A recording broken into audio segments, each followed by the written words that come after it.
So, Jim, could you fill the listener in on what you did just send us via email that you were talking to us off tape, but a few moments ago?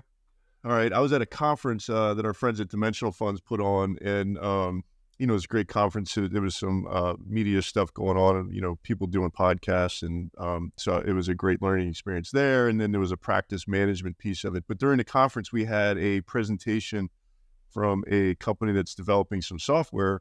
The company's called Lumient, by the founder of the company, and it really got me thinking. It was, we talk about this a lot amongst our group here about values-based investments and the way people think about money. And we're starting to hear some rumblings in our industry about that and how advisors approach clients. And what I mean by that is, they spend some time with their clients, trying to figure out what's really, really valuable and important to them, as opposed to, just how much money they have and, and what their goals are. So yeah, we had this presentation, and one of the exercises that we went through was we were given, I think it's 16 cards, which had some different values on them. And so we had to go through and pick our values and then have a discussion about how we might think about money differently. So like you had to 16 cards and to pick to pick two. Yeah. So, and then, you had to pick two. And it just got me thinking about how you could approach money a little bit differently if you started with your top two values.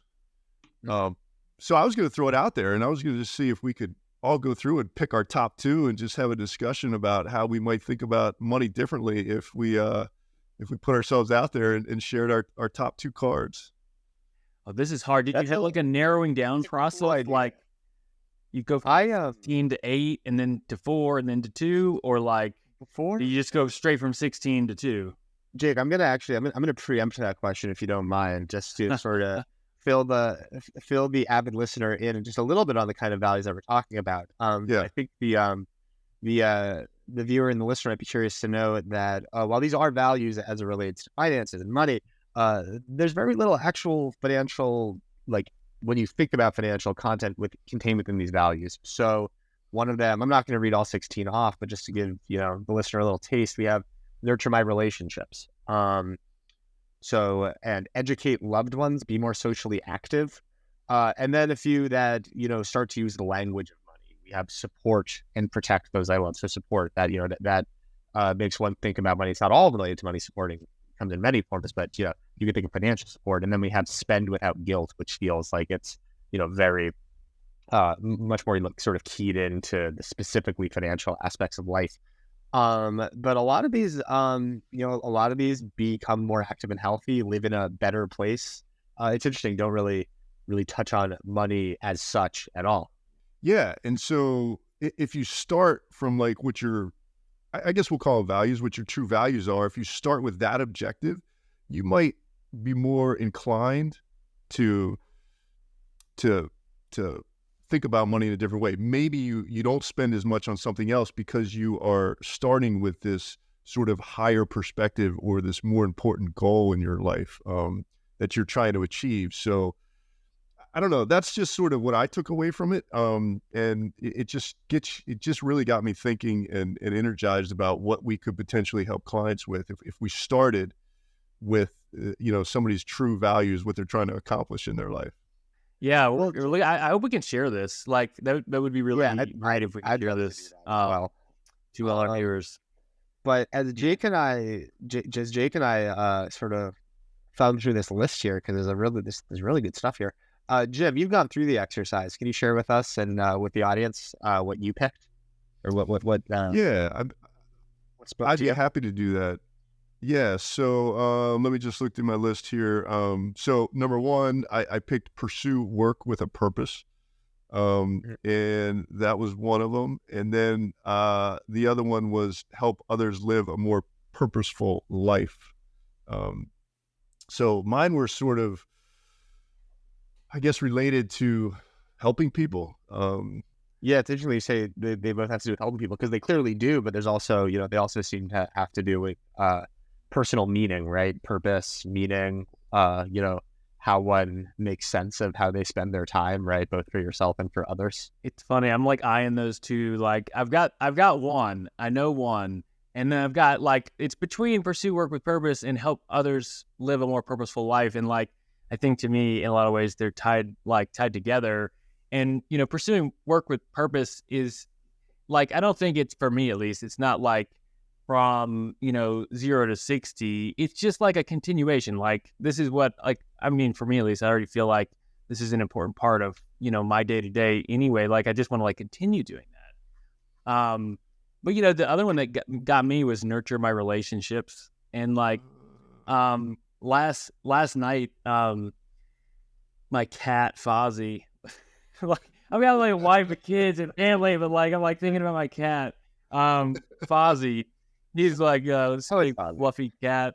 He's not doing so well, and like I was feeling a little guilty because he's an old guy. He's like 14, and he's starting to have some health issues. And his sister, cat Pearl, she died a couple years ago, and like he came and like sat with me on my lap last night, and I just like feeling really bad. I was like, I need to like give you some more dedicated time and attention. Like it's hard to find space in like my life for time with even just like the cat. So I thought it was a good just kind of like insight. I think for me, nurturing all relationships that are important to me, but Fozzie, he needs some special attention right now with his health issues. So are you putting in for are you putting in for a time off request so you can nurture your relationships with the I'm gonna start bringing Fozzie into the office. Yeah. Here's the thing about Fozzie, though, and we're like getting into like TMI territory, but like Fozzie smells really bad. Oh my god! It's part of his health. It's part of his health issues. So it's hard to be around him right now. And we're trying to like help him out, get him his medicine and all this. But like as I thought, okay, maybe bring him into the office. I don't think actually that probably be the best solution. So. Yeah, you might not want to have clients around when Fozzie's in there. Just make sure you have no meetings for the day and you have some spread. I know. But it was so nice to like, he was up on my lap and just petting him and just like, he had some quality time with a relationship that's important. And relationships with pets are undoubtedly important, at least for me. So I think that one stood out with nurturing relationships. Should we dive into that and how it relates to money? The pets? No, the nurturing relationships. Would it cause you to think about money any differently? In terms of like, let's say you realize, you sat there and you realize, oh my God, Fozzie, I need to spend some more time with him. That goes to the top of your list in terms of what you want to accomplish. And we're not going to relate it just purely to Fozzie. You want to do that for all your relationships. How does it make you think about money differently? Would you change maybe some of your habits if that became really valuable or important to you? Well, I mean, for me at least, like, okay, I'm thinking about Fozzie, thinking about wanting to, spend more quality time, with him as he's getting older. And, kids for me, have really kind of replaced a lot of the tensions Fozzie's getting. But as I'm there, I want to spend more time with Fozzie. It's immediately kind of webbing out, spreading out into this kind of thought is, okay, how can I balance this with all of the other important relationships and other things that I want to spend time on? And so I think for me, at least, how nurturing relationships inevitably does come back to a financial component. It's how I would choose to spend time, and how I would choose to spend time, not only with myself, but with other people and with those relationships that are important. So I think the cost associated with any commitment of time would be, I think, kind of the next logical place to go. So maybe it's funny when you. Oh, go ahead, Zach. No, go on. Well, I was just going to say, it reminds me of, I think it's the Morgan Housel book that came out a few years back, Psychology of Money, where I think he defines wealth, like his sort of working definition of wealth is being able to do what you want, with whom you want, when you want, for as long as you want. And I feel like that, and that's sort of like a through line throughout the whole book. And I feel like that really ties into the idea of, money or financial resources as being like a tool, right? But a tool by which you can nurture relationships, whether that's like through, spending money so you can, have more experiences, or, so if you have enough money to like not maybe spend as much time on work or the things you do to produce money, you have enough money there to retain the option to spend sort of unmitigated time with those people, or indeed, pets that you would want to nurture. Yeah, I don't think I could have put it any better than that. I think that's exactly kind of where it goes in my mind. And it's inevitably, I think, it's always a balancing act. I think I just kind of, it's a central theme for me is the idea of balance. And I think where it comes to nurturing relationships, how you're spending your time, how your financial situation either allows or doesn't allow you to spend time or prioritize those things that you want to do, or allow you to kind of have time in those relationships. I think it's about finding the right balance, and it's hard to just kind of maximize, one component. You kind of have to, be focused on the entire picture. Yeah, so if you're working all the time and you're just purely focused on making as much money as possible, and then you go through an exercise like this and you say, "Hey, I'm not spending enough time with my family," it might give you some sort of motivation to make a change in your life, and maybe say, "All right, well, I'm going to work a little less now, and maybe extend my career a little bit longer so I can enjoy these moments with my family." I'll Yeah, certainly. To that end, it's interesting, when you say, maybe you're not going to spend as much time, working as much as possible to make as much money as possible, bring in, the maximum amount of income for any hours worth of work. None of these stickers, none of these options have make as much money as possible on them, which is interesting. I'm not saying like it. I would think they would, but I'm seeing these little tags each for the people at home. Each little option here, each value option has a tag. So some are spiritual options, some are occupational. There of the 16 I'm looking at, there are only 2 that are tagged financial, and neither of them are about making a ton of money. They're about what you do with money. So there's feel confident in my finances, and there's support and protect those I love. And maybe for a certain person, in order to do either or both of those things, to feel confident or support those they love, maybe that doesn't involve making as much money as possible. Maybe that's the only way they can feel as though they're pursuing those goals. But for the majority of people, my guess is it's not. I can only feel confident if I make as much money as possible. It's interesting that sort of maximizing income is not an option here. Well, Jake, before you go, let me just add one point to that as part of the exercise that we did do. So, before we started this, you had to close your eyes and envision yourself as a 90-year-old person. And you had to think about what you would tell your younger self right now. So you close your eyes, you think about yourself as a 90-year-old, and you're looking back at yourself, in my case, as a 50-year-old, and you're saying, what would I want to have happened, over the last 40 years? And so when you think about that, you start to think about spend more time with my family, go on more vacations, help more people, these sorts of things. And I think the conclusion was not one person said, make more money or make as much money as possible. So when you get to the end and you're looking at your life and your values, you look back and it's not like, hey, I wish I would have made another $1,000. It's like these other things tend to come to the forefront if you go through that exercise. It's funny. This is, I know for sure, the second time and maybe the third time that on this podcast we have been talking about closing our eyes and envisioning something. It's visualization here on the show. Well, this, I think it's really, I think, Zach, you're kind of to your point, and Jim, what you were describing, this is an exercise, and okay, we've got 16 ideas, and this isn't the limit of ideas. But what's really interesting about this, and I think really effective as a thought exercise, is that it gives you a starting point to really kind of think, and you can think above and beyond any of the ideas or values that are listed here.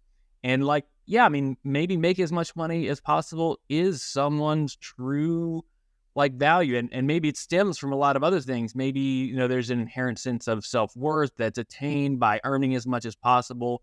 Maybe it's, you know, you grew up in a, you know, in a household that was, you know, just didn't really have a lot, and you kind of have this, you know, driving motivation to make as much as possible. Like, these are all valid, you know, kind of ideas. And so I think what's really interesting about this is that it's a thought exercise, and 16 values, it's not the limit. Like, it's limitless. You know, your values are your values.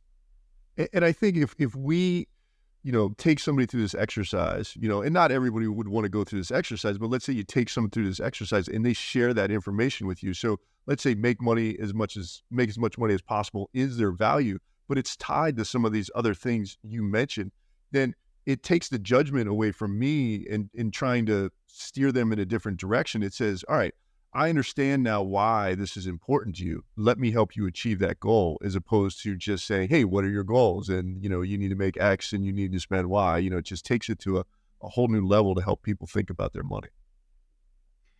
Yeah, it's, you know, like, if we kind of think about these different areas of our life, if we think about them in isolation, it becomes very, very fragmented. But I think the reality is that all the different areas of our lives are entirely interconnected.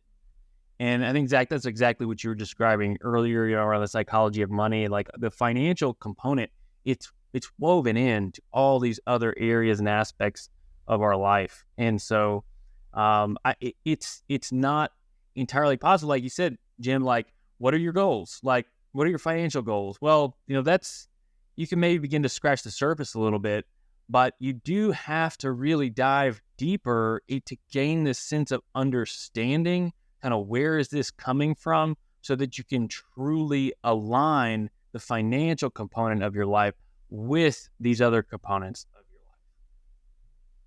life. And I think that's the idea behind the concept. You know, hey, let's really understand what people are trying to accomplish before we start spewing in financial advice.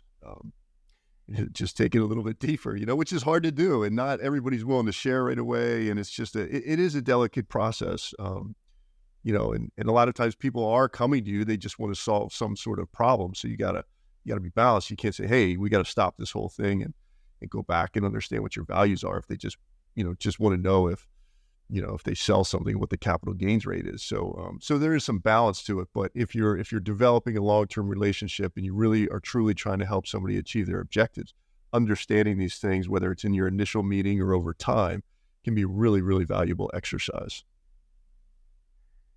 So, Zach, have we not put you on the spot to ask you what you're not? Yeah. I think Zach's is make as much money as possible. Yeah, exactly. I'm like in here, like, producing like new little stickers. Yeah. That maximize short-term return. Okay. All right. So I similar to the two of you, pursue work with purpose comes to mind as being important. I think a lot about just like work takes up a lot of time, you know, like just like the available non-sleeping hours in anyone's life. Like, work is a not insignificant portion of it. It's the majority. So I would want to, you know, feel good and right and purposeful about how I'm spending the majority of my, you know, waking hours at a minimum, right? So that's there. And after that, there are a few. I think it would be difficult, though I guess that's why it's a good exercise. It'd be difficult to pick two. Nurture my relationships. Jake, similar to you, that really spoke to me. And similar to that, support and protect those I love, which feels like like a cousin of nurture my relationships, also comes to mind. Those are the three, if I can pick three, that I think would be most important to me. And it's hard because, like, they're like, you know, it's hard to narrow it. I don't think, Jim, do you ever answer like did you just have to straight up pick two, or did you narrow this down? Oh yeah, I mean, it just was a simple exercise. I don't know that there was a rhyme or reason to it. I think it was just, hey, let's figure out how this helps. And so it was just pick two. Some people spread them out on the desk. Some people went through one by one. I mean, everybody probably had their own way of picking their two in terms of the exercise to go through it. So, this is funny, like nurturing relationships. For me, like this is the exact exercise that I used to help my daughters pick their Halloween costumes. You got to share now. I mean, yeah, it was not this list of values, but I made we made the full list of all of the different ideas that they were considering. Yes, and then we started narrowing the list down, and we finally got to the core of what was most important. That's good. That's good parenting pedagogy. That's a good trick. Well, the reason I bring it up is not just like because it's kind of funny in my mind, at least. It's because like I think it was a useful exercise. Like we can be overwhelmed with ideas, and I mean, I think like that's almost like a constant. It's just overstimulated, overwhelmed, kind of all just. It's hard to gain that focus and tune out the noise. And my kids are super excited about Halloween, and they love dressing up, and they just kind of love the whole thing. And so they're thinking about Halloween from like, March on through the year. And so they're thinking about their costumes a lot, and, they get, 100 different ideas. So they have to kind of narrow it down, but it's really hard for them. And so, we went through that process. We made the list of everything they were considering and just kind of, worked down to the core. And what emerged was like the ones that they picked were the ones that, they were kind of mentioning the most often. Yeah. They just needed to like get there. They just needed to get there. So I think it's similar in that sense because we have so many values. Like I want to become more active and healthy. Like, Me too. I think this podcast is my outlet for being more socially active. I want to protect the environment. So like all the things on this list, like they're all priorities, they're all values, but like you have to narrow it down. That's hard, and the process of narrowing down, I think, helps you to kind of just hone in on really what's most important to you. All right, so Jim, I'm curious because financial planners are sort of a self-selecting bunch. A certain type of person gets into this field of work. I'm wondering if the value sets that were chosen by the people that you were performing the activity with, if it was fairly homogenous, if people had the same one or maybe even the same two as each other throughout the group, and maybe there were some outliers. I'd be curious about that as well. Yeah, I mean, they were pretty close. You're right. I mean, we're all sort of planners and want to help people. But there was one outlier. It was live in a better place, and so this person wanted to sort of live in a better place or different places, travel the world while he was working. And that was really, really, really important to him. And so he had set up sort of his work life in order to accommodate that. And that was on his agenda in the next year. So that was an interesting. That's cool. Now I'm really curious. I want to follow this guy's like LinkedIn or Instagram or something. Yeah. So he's up to.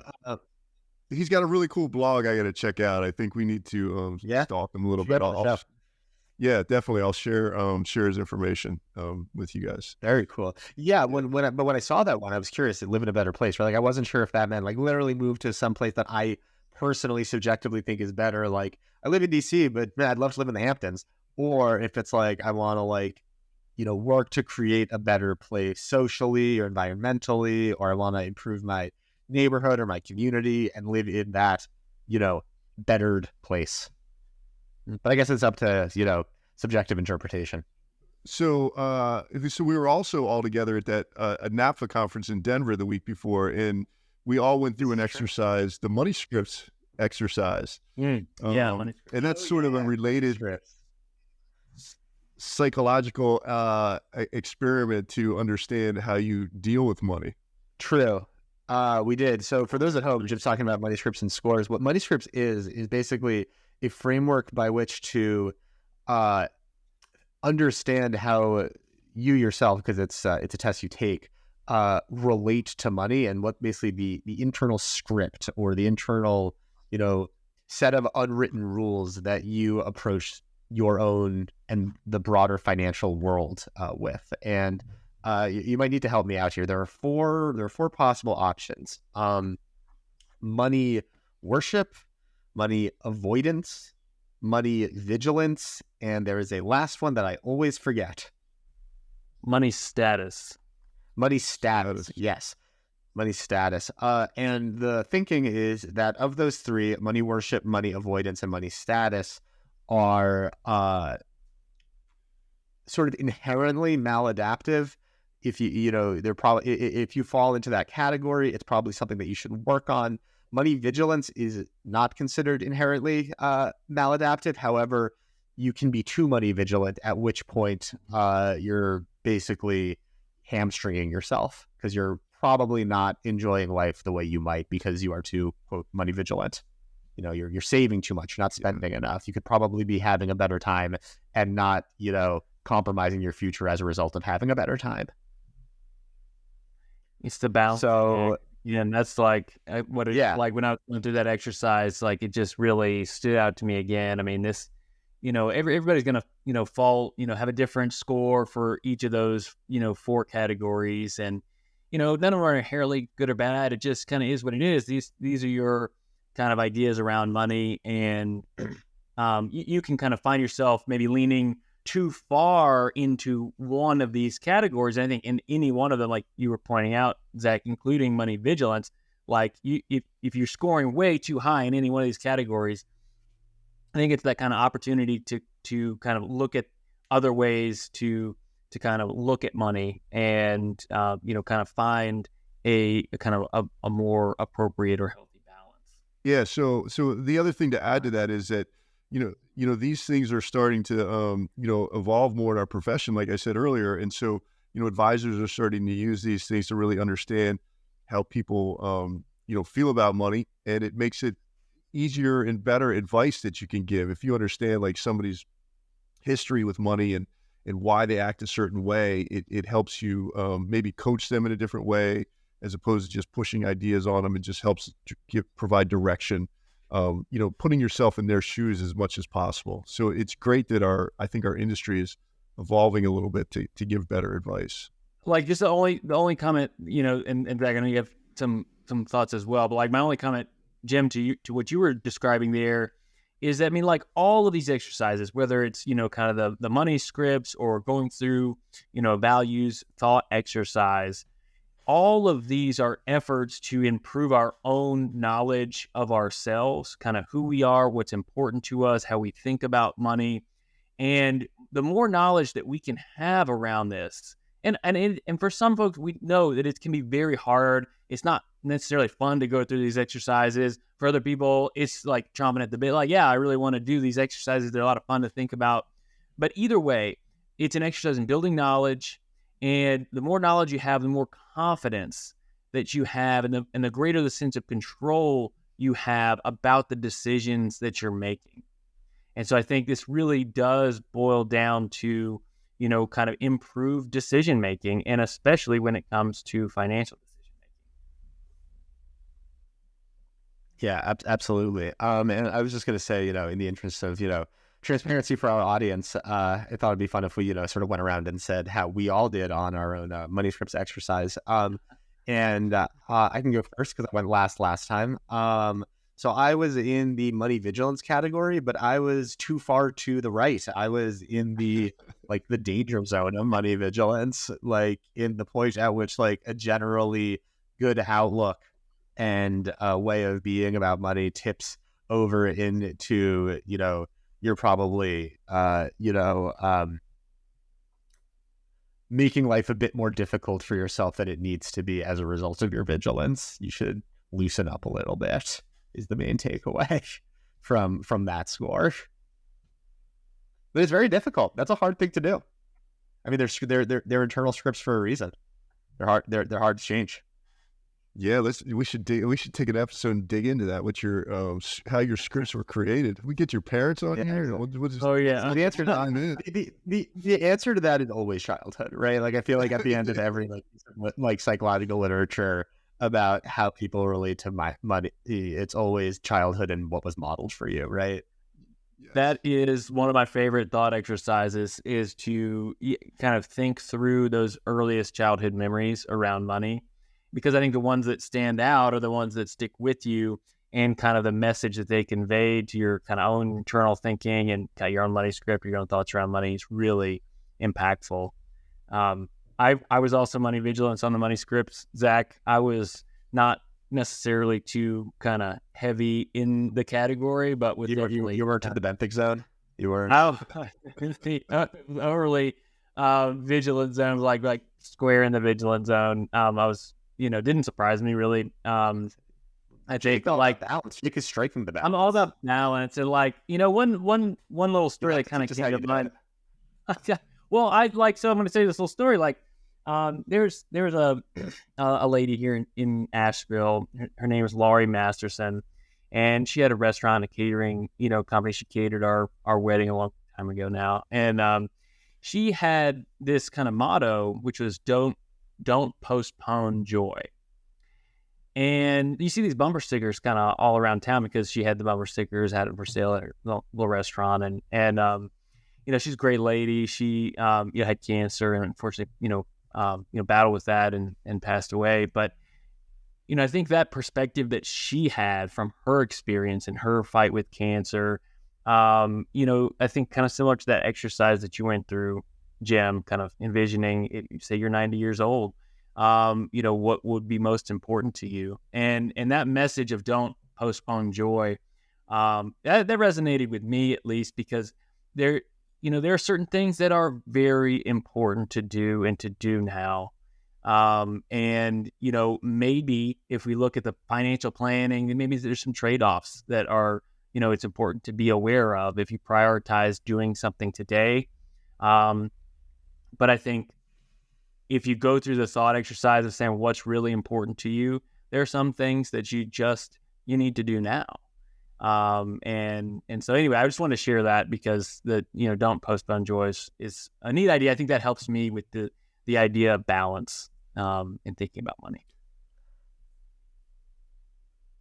Yeah. Jake, thank you for sharing that, because that is genuinely a beautiful sentiment. And I think one that is sort of immediately useful for anyone who might hear about it. And it's such a good closing thought that I'm tempted to cut Jim off before he tells us what his script was.